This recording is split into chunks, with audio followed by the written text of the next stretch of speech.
ॐ अज्ञानतिमिरन्धस्य ज्ञानाञ्जनशलाकया चक्षुरुन्मिलितं येन तस्मै श्रीगुरवे नमः। नमो विष्णुपदाय कृष्णप्रेष्ठाय भूतले श्रीमते भक्तिवेदान्त स्वामिनिति नामिने। नमस्ते सरस्वतीदेवी गौरवाणी प्रचारिणे निर्विशेष शून्यवादी पाश्चात्यदेशतारिणे। जय श्री कृष्ण चैतन्य प्रभु नित्यानंद श्री अद्वैत गदाधर श्रीवासादि गौर भक्तवृंद। हरे कृष्णा कृष्ण कृष्ण हरे हरे, हरे राम राम राम हरे हरे। ओम नमो भगवते वासुदेवाय, ओम नमो भगवते वासुदेवाय, ओम नमो भगवते वासुदेवाय। हरे कृष्ण। আমরা শ্রীমদ্ ভাগবত প্রথম স্কন্ধ নবম অধ্যায় ভীষ্মদেবের প্রয়াণ, ভগবান শ্রীকৃষ্ণের উপস্থিতিতে ভীষ্মদেবের প্রয়াণ, এই অধ্যায় থেকে পাঠ করছিলাম। আজ আমরা ৩৩ নম্বর শ্লোক থেকে পাঠ করব।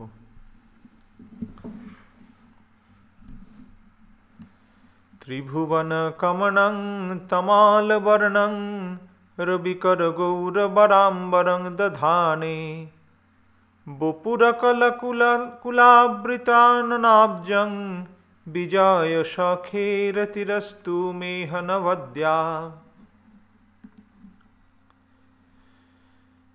ত্রিলোকের অর্থাৎ স্বর্গ, মর্ত এবং পাতাল, ত্রিলোকের মধ্যে সবচেয়ে সুন্দর তমালের মতো নীলাভ বর্ণযুক্ত, সূর্যকিরণের মতো নির্মল দীপ্ত বসনে বিভূষিত ভগবানের রূপের বর্ণনা করছেন।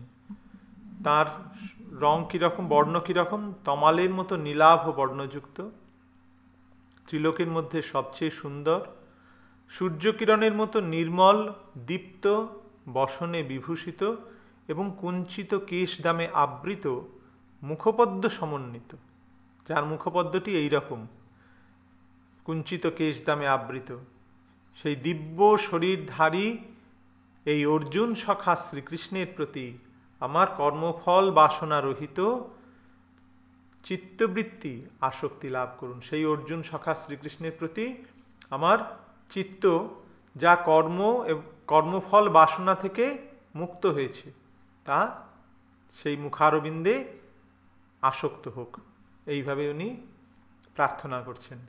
তাৎপর্য, ভগবান শ্রীকৃষ্ণ যখন তার নিজ অন্তরঙ্গ আনন্দ সুখে ধরাধামে আবির্ভূত হন, তিনি তা করেন তার অন্তরঙ্গা শক্তির সহায়তায়। তার অপ্রাকৃত দেহের আকর্ষণীয় বৈশিষ্ট্যসমূহ সমগ্র ত্রিভুবনে যথা স্বর্গ, মর্ত এবং পাতালে অত্যন্ত আকাঙ্ক্ষিত বস্তু। ভগবানের এই আকর্ষণ, তার এই সৌন্দর্য ত্রিভুবনকে আকর্ষিত করে। ব্রহ্মাণ্ডের আর কোথাও ভগবান শ্রীকৃষ্ণের মতো এমন সুন্দর অঙ্গশ্রী নেই। তাই তার অপ্রাকৃত দেহের সঙ্গে জড়ের দ্বারা সৃষ্ট বস্তুর কোনো সম্পর্ক নেই। এখানে অর্জুনকে বিজয়ী রূপে বর্ণনা করা হয়েছে এবং শ্রীকৃষ্ণকে তার অন্তরঙ্গ সখা রূপে বর্ণনা করা হয়েছে। কুরুক্ষেত্রের যুদ্ধের পরে সরসজ্জায় শায়িত অবস্থায় ভীষ্মদেব অর্জুনের রথের সারথি রূপে পরিহিত শ্রীকৃষ্ণের বিশেষ বসনের কথা স্মরণ করেছেন। ভগবান যে পীত বসন ধারণ করেছিলেন, সেই বসনের উল্লেখ ভীষ্মদেব এখানে করছেন। যখন অর্জুন এবং ভীষ্মের মধ্যে যুদ্ধ হচ্ছিল, সেই সময় কৃষ্ণের উজ্জ্বল বসনের প্রতি ভীষ্মদেবের দৃষ্টি আকর্ষিত হয়েছিল এবং পরোক্ষভাবে তিনি তার তথাকথিত প্রতিদ্বন্দ্বী অর্জুনের প্রশংসা করেছিলেন। কেন না, ভগবানকে তার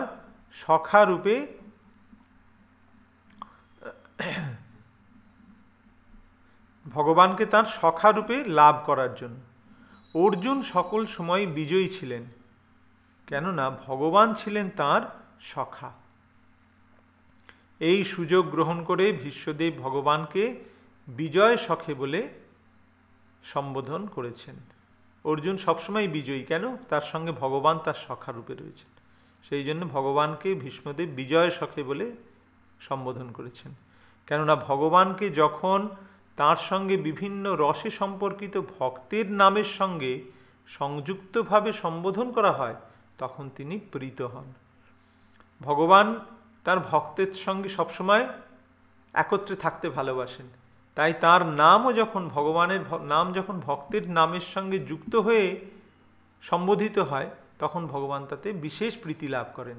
যেমন যশোদা দুলাল, যশোদা মায়ের দুলাল, যশোদার পুত্র, এইভাবে যখন তাকে সম্বোধন করা হয়, নন্দনন্দন, হ্যাঁ, গোপীজন বল্লভ, হ্যাঁ, রাধানাথ, এইভাবে তাকে যখন ভক্তদের নামের সঙ্গে, পার্থ সারথী, এইভাবে যখন তাকে নামের সঙ্গে তার ভক্তের নাম জড়িয়ে যায় তখন ভগবান তাতে বিশেষ আনন্দ পান। তাই এখানে বিজয় সখে বলে তাকে সম্বোধন করা হয়েছে। যখন শ্রীকৃষ্ণ অর্জুনের সারথী রূপে বিলাস করছিলেন তখন তাঁর বসনে সূর্যরশ্মি বিচ্ছুরিত হচ্ছিল এবং এই প্রকার রশ্মি বিচ্ছুরণের ফলে এক অপূর্ব বর্ণের সৃষ্টি হয়েছিল যা ভীষ্মদেব কখনো ভুলতে পারেননি। মহারথী রূপে তিনি শ্রীকৃষ্ণের সঙ্গে এই বীর রস উপভোগ করেছিলেন। ভীষ্মদেব হচ্ছেন বীর রসের ভক্ত, তিনি বীর রস উপভোগ করেছেন। ভগবানের সঙ্গে যে কোনো একটি রসের দিব্য সম্পর্কে সম্পর্কিত হয়ে বিশেষ বিশেষ ভক্ত সর্বোচ্চ আনন্দ উপভোগ করে থাকেন। যে যে ভাবের ভক্ত, যে যে রসে রয়েছে সেই রসেই তিনি সর্বোচ্চ আনন্দ উপভোগ করেন। যার যেই রস হয় সেই সর্বোত্তম, মহাপ্রভু বলছেন। অল্প বুদ্ধি সম্পন্ন জড়জাগতিক মানুষেরা যারা ভগবানের সঙ্গে এই প্রকার দিব্য সম্পর্কের ভাব কৃত্রিমভাবে প্রদর্শন করে থাকে, জড়জাগতিক মানুষেরা ভগবানের সঙ্গে এই ভাব কৃত্রিমভাবে প্রদর্শন করে, তারা ব্রজধামের গোপিকাদের অনুকরণ করে সরাসরি মাধুর্য রসে প্রবেশ করতে চায়। ভগবানের সঙ্গে এই প্রকার লঘু সম্পর্ক প্রদর্শন জড়বাদীদের হীন মনোবৃত্তিরই প্রকাশ করে থাকে। তারা ভাবে যে মাধুর্য রসেই ভগবানের সঙ্গে সম্পর্কিত হতে হবে, অন্য সব রস হচ্ছে লঘু, অন্য সব সম্পর্ক ঠিক নয়, তার থেকে মাধুর্য রসই হচ্ছে সর্বোত্তম। এগুলো হচ্ছে জড়বাদীদের হীন মনোবৃত্তির প্রকাশ। কেননা যারা ভগবানের সঙ্গে মাধুর্য রসের সম্পর্কের স্বাদ আস্বাদন করেছে তারা জড়জাগতিক মিথুন সম্পর্কে কখনো আসক্ত হতে পারে না। যারা ভগবানের সঙ্গে মাধুর্য রসের সম্পর্ক আস্বাদন করেছেন তারা কখনো জড়জাগতিক যে মৈথুন তার প্রতি আসক্ত হন না, যা এমনকি জড়বাদী নীতিবাদীদের দ্বারাও নিন্দিত হয়ে থাকে। কোনো বিশেষ জীবের সঙ্গে পরমেশ্বর ভগবানের নিত্য সম্পর্ক বিবর্তিত হয়ে থাকে। পরমেশ্বর ভগবানের সঙ্গে জীবের প্রকৃত সম্পর্ক 5টি মুখ্য রসের যে কোনো একটিকে ভিত্তি করে গড়ে ওঠে এবং প্রকৃত ভক্তের কাছে তার অপ্রাকৃত তারতম্যের কোনো পার্থক্য অনুভূত হয় না। যে যে রসের ভক্ত সে সেই রসেই সর্বোত্তম আনন্দ লাভ করেন। ভীষ্মদেব তাঁর প্রকৃষ্ট উদাহরণ এবং এটি অত্যন্ত সতর্কতার সঙ্গে লক্ষ্য করা উচিত যে কেমনভাবে সেই মহারথী ভগবানের সঙ্গে অপ্রাকৃত সম্পর্কে সম্পর্কিত ছিলেন।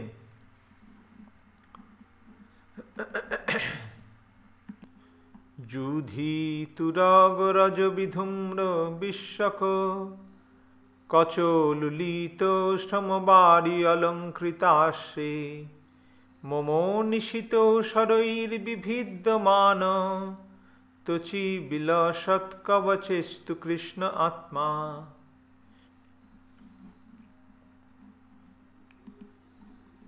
অনুবাদ: যুদ্ধক্ষেত্রে যেখানে শ্রীকৃষ্ণ সখ্যবশত অর্জুনের রথের সারথি হয়েছিলেন সেইখানে শ্রীকৃষ্ণের আলুলায়িত কেশ রাশি অশ্ব ক্ষুরোত্থিত ধূলির দ্বারা ধূসর বর্ণ ধারণ করেছিল। ঘোড়ার খুরের এতে ধুলোয় ভগবানের আলুলায়িত কুঞ্চিত কেশ ধূসর বর্ণ ধারণ করেছিল এবং তাঁর পরিশ্রমের ফলে তাঁর মুখমণ্ডল ঘর্মবিন্দুর দ্বারা সিক্ত হয়েছিল। ভগবান খুব পরিশ্রম করছিলেন, রথ চালাচ্ছিলেন, তার মুখে ঘাম। তার এই সমস্ত শোভা আমার তীক্ষ্ণ স্বরাঘাতের ক্ষতচিহ্নাদি দ্বারা প্রকটিত হয়ে তাঁর উপভোগ্য হয়েছিল।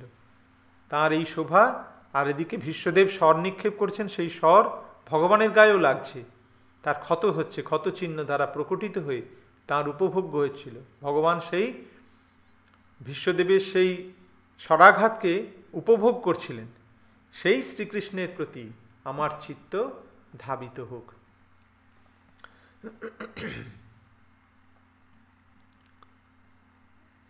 তাৎপর্য: ভগবান সচ্চিদানন্দ স্বরূপ যখন শান্ত, দাস্য, সখ্য, বাৎসল্য এবং মাধুর্য এই পাঁচটি মুখ্য রসের যে কোনো একটি রসে বাস্তবিক প্রেম এবং অনুরাগ সহকারে ভগবানের চিন্ময় প্রেমময়ী সেবা সম্পাদন করা হয়, ভগবান তখন তা গ্রহণ করেন। শ্রী ভীষ্মদেব ছিলেন দাস্যরসে ভগবানের একজন মহান ভক্ত। তাই ভগবানের চিন্ময় শরীরের প্রতি তাঁর তীক্ষ্ণ স্বর নিক্ষেপ অন্য ভক্তের দ্বারা তাঁর প্রতি কোমল পুষ্প নিবেদনেরই সমান।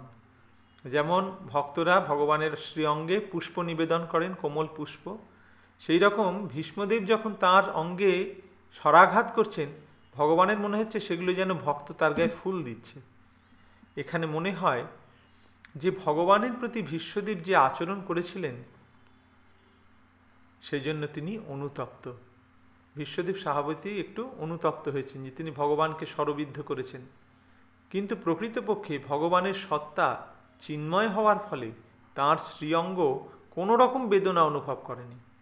তাঁর দেহ জড় নয়, ভগবানের দেহ জড় নয়। কারণ কারুর গায়ে যদি স্বরাঘাত করা হয়, সে তাতে আনন্দ পেতে পারে? তো ভগবান আনন্দ পাচ্ছেন, তাহলে কি করে হচ্ছে এটা? তো ভগবানের শরীর জড় নয়, তাই তিনি কোনো বেদনা অনুভব করেন না। তিনি স্বয়ং এবং তাঁর দেহ উভয়ই সম্পূর্ণরূপে চিন্ময়। চেতন আত্মাকে কখনো কাটা যায় না, পোড়ানো যায় না, শুকানো যায় না, ভিজানো যায় না। সে কথা স্পষ্টভাবে শ্রীমদ্ ভগবদ্ গীতায় বিশ্লেষণ করা হয়েছে। স্কন্দ পুরাণেও সে কথা উল্লেখ করা হয়েছে। সেখানে বলা হয়েছে যে আত্মা সর্বদাই নিষ্কলুষ এবং অবিনাশী। তাকে কখনো ক্লেশ দেওয়া যায় না এবং তাকে কখনো শুকানো যায় না। ভগবান শ্রী বিষ্ণু যখন অবতার রূপে আমাদের সম্মুখে প্রকট হন, তখন তাকে জড় বিষয়ে লিপ্ত একটি বদ্ধজীবের মতো মনে হয়। তা আত্মাকে কাটা যায় না, আত্মাকে কষ্ট দেয়া যায় না। আর আত্মার পরম আত্মা যিনি, তিনি আত্মার উৎস, সেই পরমাত্মা ভগবান, পরমেশ্বর ভগবান, তিনি কি করে তাহলে স্বরাঘাতে, যাকে অস্ত্রের দ্বারা কাটা যায় না, হ্যাঁ, আত্মাকে অস্ত্রের দ্বারা কাটা যায় না, ভগবান গীতায় বলছেন। এখন সেই আত্মা হচ্ছে ভগবানের বিভিন্ন অংশ, তাহলে স্বয়ং ভগবানের যে দেহ, চিন্ময় দেহ, তাকে কি করে কাটা যাবে? তাও কাটা যায় না। অতএব যেটা আমরা মনে হয় যে ভগবান আঘাতপ্রাপ্ত হচ্ছেন, ভগবান তাতে আঘাতপ্রাপ্ত হচ্ছেন না। এই জন্য বলা হচ্ছে ভগবান শ্রী বিষ্ণু যখন অবতার রূপে আমাদের সম্মুখে প্রকট হন, তখন তাকে জড় বিষয়ে লিপ্ত একটি বদ্ধজীবের মতো মনে হয়। যারা ভগবানকে হত্যা করার জন্য সর্বদা তৎপর, এমনকি যারা তাকে আবির্ভাবের মুহূর্ত থেকে হত্যা করতে চায়, সেই অসুর বা নাস্তিকদের বিমোহিত করার জন্য তিনি এইভাবে লীলাবিলাস করেন। ভগবান এইভাবে দেখাচ্ছেন যে তার শরীর থেকে, তার অঙ্গ থেকে ক্ষতবিক্ষত, তার অঙ্গ ক্ষতবিক্ষত হচ্ছে ভীষ্মদেবের স্বরাঘাতে, সেখান থেকে রক্তক্ষরণ হচ্ছে। তাহলে মানুষ ভাববে কি, এই তো একজন তাহলে মানুষ। সাধারণ মানুষ কি মনে করবে যে কৃষ্ণ একজন মানুষ, সেও স্বরাঘাতে বিদ্ধ হয়েছে, তার দেহ থেকে রক্ত ঝরছে। কিন্তু এগুলো কি খুব স্পষ্টভাবে এখানে বলা হচ্ছে, এমনকি যারা তাকে আবির্ভাবের মুহূর্ত থেকে হত্যা করতে চায়, সেই অসুর বা নাস্তিকদের বিমোহিত করার জন্য তিনি এইভাবে লীলাবিলাস করেন। এটা ভগবানের একটা বিশেষ লীলা, তিনি নাস্তিকদের বিমোহিত করেন যে দেখো দেখো আমি মানুষ। তারা মনে করবে মানুষ, অবজানন্তি মাং মূঢ়া মানুষিং তনুমাশ্রিতা, মূঢ় ব্যক্তিরা তাকে মানুষ বলে মনে করে। কংস কৃষ্ণকে হত্যা করতে চেয়েছিল এবং রাবণ রামচন্দ্রকে হত্যা করতে চেয়েছিল। মূর্খতাবশত তারা জানতো না যে ভগবানকে কখনো হত্যা করা যায় না, কেননা চিন্ময় বস্তু অবিনাশী। ভগবান হচ্ছেন সচ্চিদানন্দময়, চিন্ময়। তাই অভক্ত নাস্তিকদের কাছে ভীষ্মদেব কর্তৃক ভগবান শ্রীকৃষ্ণের দেহ বাণের দ্বারা বিদ্ধ হওয়া এক বিভ্রান্তিকর সমস্যা। নাস্তিকরা ভাবছে এটা কীরকম হচ্ছে, এই তো একটা মানুষের মতন তাকে ক্ষতবিক্ষত করছে। কিন্তু ভক্ত বা মুক্ত আত্মাগণ তাতেই বিভ্রান্ত হন না, কারণ তারা প্রকৃত তত্ত্ব জানেন যে নৈনং ছিন্দন্তি শস্ত্রাণি নৈনং দহতি পাবক। যাকে শস্ত্রের দ্বারা কাটা যায় না সেই আত্মা, সেই আত্মার যিনি উৎস ভগবান পরমেশ্বর, তাকে কি করে কাটা যাবে? ভীষ্মদেব ভগবানের পরম করুণাময় ভাবের প্রকাশ করেছেন, কেননা তিনি ভীষ্মদেবের তীক্ষ্ণ বাণের দ্বারা বিদ্ধ হয়ে বিচলিত হওয়া সত্ত্বেও অর্জুনকে একলা ছেড়ে যাননি। ভীষ্মদেবের তীক্ষ্ণ বাণের দ্বারা বিদ্ধ হয়েও তিনি অর্জুনকে ছেড়ে চলে যাননি। ভগবান অস্ত্র ধারণ করেননি, হ্যাঁ, তিনি শুধু ভীষ্মদেবের বাণগুলো সহ্য করছেন। এখানে তার পরম করুণাময় ভাব, অর্থাৎ অর্জুনের প্রতি তার পরম করুণা প্রকাশ পাচ্ছে। আবার তিনি ভীষ্মদেবের মৃত্যুশয্যার নিকটে আসতেও নারাজ হননি। আবার যেহেতু ভীষ্মদেব তাকে ক্ষতবিক্ষত করেছেন, সাধারণ মানুষ হলে কী করবে? না না, ওর কাছে আমি যাব না, ও মরছে মরুক। কিন্তু ভগবান এমনই করুণাময়, তিনি জানেন যে ভীষ্মদেব হচ্ছেন তার মহান ভক্ত, সেই জন্য তিনি তার মৃত্যুশয্যার কাছে এসেছেন। যদিও কুরুক্ষেত্রের যুদ্ধের সময় ভীষ্মদেব তার প্রতি দুর্ব্যবহার করেছিলেন, আপাত দৃষ্টিতে এটা দুর্ব্যবহার, কিন্তু চিন্ময় স্তরে এটা দুর্ব্যবহার নয়, এটা ভক্ত এবং ভগবানের রসের আদান প্রদান, বীর রসের আদান প্রদান হয়েছে। এখানে ভীষ্মদেবের অনুতাপ এবং ভগবানের করুণাময় ভাবের দৃশ্যটি অতুলনীয়। একজন মহান আচার্য এবং মাধুর্য রসে ভগবানের ভক্ত শ্রী বিশ্বনাথ চক্রবর্তী ঠাকুর এই সম্পর্কে এক অত্যন্ত মহত্বপূর্ণ মন্তব্য করেছেন। তিনি বলেছেন যে ভীষ্মদেবের তীক্ষ্ণ বাণের দ্বারা ভগবানের দেহ যে আহত হয়েছিল তা ভগবানের কাছে সম্ভোগেচ্ছার প্রবল আবেগের ফলে প্রেমিকার দংশনের মতো আনন্দদায়ক। প্রেমিকার দ্বারা এই প্রকার দংশন শত্রুতার লক্ষণ বলে মনে হয় না, যদিও তার ফলে দেহ ক্ষত হয়। তাই ভগবান এবং তার শুদ্ধ ভক্ত শ্রী ভীষ্মদেবের মধ্যে যে যুদ্ধ হয়েছিল তা ছিল দিব্য আনন্দের আদান প্রদান। আর তাছাড়া যেহেতু ভগবানের শরীর এবং ভগবান অভিন্ন, তাই তাঁর সেই চিন্ময় শরীরে আঘাতের কোনো সম্ভাবনা ছিল না। আপাত দৃষ্টিতে তীক্ষ্ণ বাণের দ্বারা যে ক্ষত তা সাধারণ মানুষের পক্ষে ভ্রান্তিজনক, সাধারণ মানুষ সেটার দ্বারা ভুল বুঝবে, কিন্তু পরম তত্ত্ব সম্বন্ধে যার সামান্য জ্ঞানও আছে তিনি বুঝতে পারেন যে সেটি হচ্ছে বীর রসের চিন্ময় আদান প্রদান। ভীষ্মদেবের তীক্ষ্ণ বাণের দ্বারা যে ক্ষত উৎপন্ন হয়েছিল তার ফলে ভগবান পূর্ণরূপে প্রসন্ন হয়েছিলেন। বিবিদ্যমান শব্দটি তাৎপর্যপূর্ণ, কেননা ভগবানের ত্বক ভগবান থেকে ভিন্ন নয়। বিবিদ্যমান কথাটির অর্থ কি এখানে আমরা দেখছি? বিবিদ্যমান মানে বিদ্ধ হয়েছে, হ্যাঁ, ত্বচি মানে ত্বক, ভগবানের ত্বক বিদ্ধ হয়েছে। কেননা ভগবানের ত্বক ভগবান থেকে ভিন্ন নয়। যেহেতু আমাদের ত্বক আমাদের আত্মা থেকে ভিন্ন, তাই আমাদের বেলায় বিবিদ্যমান বা আহত হওয়া বা কাটা অত্যন্ত উপযুক্ত শব্দ হতো। হ্যাঁ, আমাদের বেলায় এই শব্দগুলো ঠিক, কিন্তু যেহেতু ভগবানের দেহ চিন্ময়, সেটা কাটা যায় না। চিন্ময় আনন্দ বিভিন্ন প্রকার বৈচিত্র্য সমন্বিত এবং জড়জাগতিক কার্যকলাপের বৈচিত্র্য চিন্ময় আনন্দের বিকৃত প্রতিফলন মাত্র। এই জড়জাগতিক যে সমস্ত কার্যকলাপ তা হচ্ছে চিন্ময় আনন্দের বিকৃত প্রতিফলন। বিকৃত মানে রিভার্স, অপোজিট, বিপরীত, বিপরীত প্রতিফলন। আয়নায় যেমন ডান হাতটাকে বাঁ হাত দেখায়, হ্যাঁ, ডান হাতটাকে বাঁ হাত মনে হয়, সেই রকম যেটা এই চিন্ময় জগতে যেটাকে যে বস্তুটা যেরকম মনে হচ্ছে, জড়জগতে যে বস্তুটাকে যেরকম মনে হচ্ছে, চিন্ময় জগতে সেই বস্তুটি ঠিক তার বিপরীত। যেহেতু জড়জগতে সব কিছুই গুণগতভাবে জড়, তাই তা ভ্রান্তিপূর্ণ। কিন্তু চিন্ময় স্তরে যেহেতু সব কিছুই চিন্ময়, সেখানে বিভিন্ন প্রকার আনন্দ রয়েছে, যাতে কোনো প্রকার উন্মত্ততা নেই। সেখানে আনন্দ রয়েছে কিন্তু উন্মত্ততা নেই। ভগবানের মহান ভক্ত ভীষ্মদেবের দ্বারা আহত হয়ে ভগবান আনন্দ উপভোগ করেছেন, এবং যেহেতু ভীষ্মদেব হচ্ছেন বীর রসের ভক্ত, তাই ক্ষতবিক্ষত অবস্থায় শ্রীকৃষ্ণের রূপের প্রতি তিনি তার মনকে একাগ্রীভূত করেছেন। যেহেতু তিনি বীর রসের ভক্ত, তাই তিনি ভগবানের সেই ক্ষতবিক্ষত রূপ, যেটি তিনি যুদ্ধক্ষেত্রে রণাঙ্গনে দর্শন করেছিলেন, পার্থসারথী রূপ, তার প্রতি তার মনকে এখন নিবদ্ধ করেছেন। শ্লোক সংখ্যা 35। সপদি সখী বচো নিশম্ম মধ্যে নিজ পরয়োর বলয়োরথং নিবেশ্য স্থিতোবতী পরশৈনকায়ুরক্ষা হৃতোবতী পার্থ সখীরতির্মমাস্তু।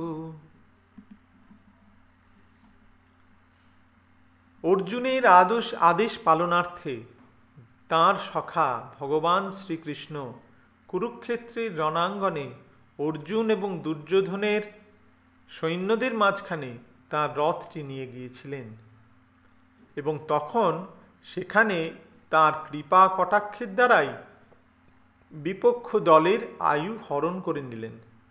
শত্রুর দিকে শুধুমাত্র তার দৃষ্টিপাতের ফলেই তা সাধিত হল। আমার চিত্ত সেই শ্রীকৃষ্ণে নিবদ্ধ হোক।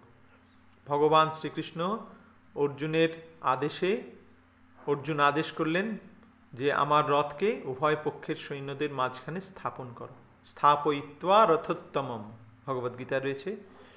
হ্যাঁ, তো সেখানে ভগবান তখন অর্জুনের আদেশ পালন করে তার রথকে উভয় সৈন্যের মাঝখানে স্থাপন করলেন,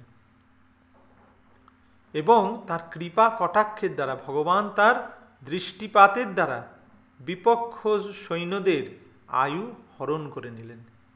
হ্যাঁ, সেই শ্রীকৃষ্ণে আমার চিত্ত নিবদ্ধ হোক। তাৎপর্য শ্রীমদ্ ভগবদ্গীতায় প্রথম অধ্যায়ের 21 থেকে 25 শ্লোকে সেখানে বলা হয়েছে, অর্জুন অচ্যুত ভগবান শ্রীকৃষ্ণকে আদেশ দিয়েছেন তার রথ দুই পক্ষের সৈন্যদের মাঝখানে স্থাপন করতে। তিনি তাকে বলেছিলেন যুদ্ধে যে সমস্ত শত্রুদের সঙ্গে তাকে বোঝাপড়া করতে হবে, তাদের নিরীক্ষণ শেষ না করা পর্যন্ত রথটি যেন তিনি সেখানেই রাখেন। ভগবানকে সে কথা বলা হলে তিনি তৎক্ষণাৎ তা করেছিলেন, ঠিক একজন আজ্ঞাবাহকের মতো। ভগবান বিরোধী পক্ষের সমস্ত গুরুত্বপূর্ণ ব্যক্তিদের দেখিয়ে বলেছিলেন, এখানে ভীষ্ম, এখানে দ্রোণ ইত্যাদি।